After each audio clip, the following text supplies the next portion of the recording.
So functionalism is a perspective that is based on the view that society is made up of independent parts which all work together in unison in order for society to run.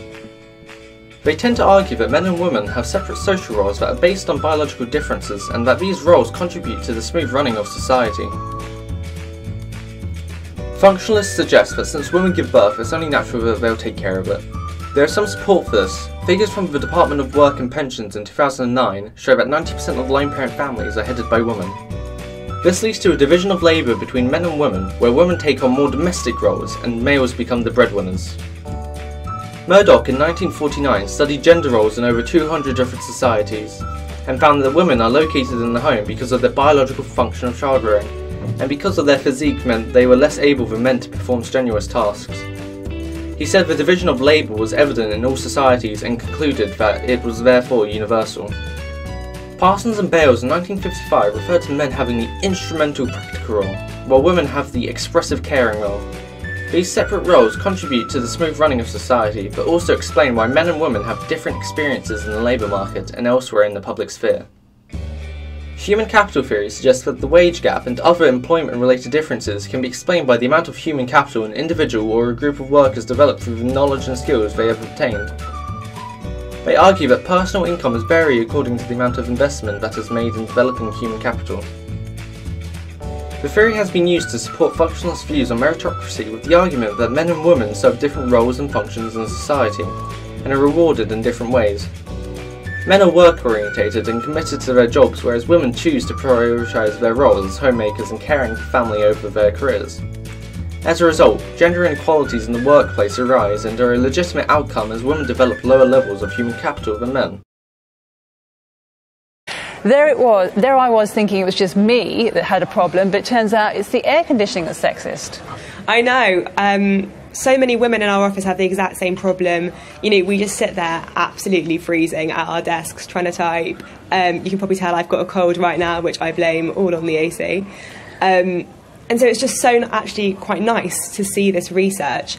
It's just such a relief to know that there's actually proof that this is happening, that women, you know, do feel the cold more than men, and that the AC in offices is normally regulated more for a male's temperature than a woman's. And it's an explanation for these constant battles you'll see in offices right across the country between the sexes for control of that office thermostat. Yeah, exactly. And I think, you know, one of the biggest problems is that often in offices it is men who control temperatures. You know, that's just something I've found anecdotally. And because majority of the men in offices seem to be absolutely fine with the temperatures, you know, women kind of just sit there on the corner feeling absolutely frozen. And, you know, often, like, actually nothing's being done to help them. And, you know, it might sound like a bit of a silly, light-hearted issue, but actually it's really uncomfortable being freezing at your desk every day. Take it from me. No, I know I experience the same, because what I've often found is you go in on a really hot summer's day, you're wearing summer clothes, you go into an office and it's absolutely freezing. I think even for some men it must be too cold. I don't understand why air conditioning is often so cold. So what you have to do is then take a jumper in with you and put that jumper on in order to be able to function. Yeah.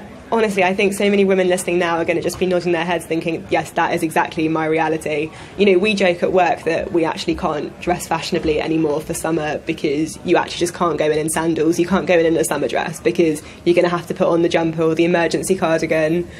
So, yeah, it is quite frustrating, especially when you then go out on your lunch break or your commute home and you're absolutely boiling outside. And I think there is a bit of a problem when it's warmer outside than it is inside your office. So what's the solution then? Because we can't have men overheating in the offices, can we?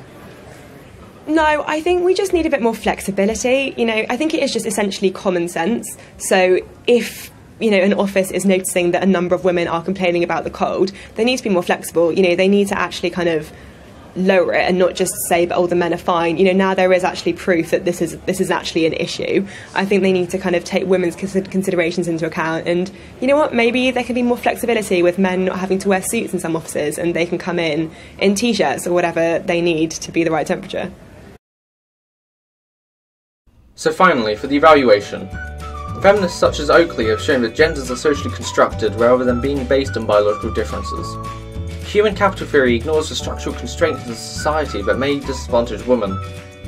The functionalist perspective was criticised as it hasn't been keeping up with modern social changes and gender roles.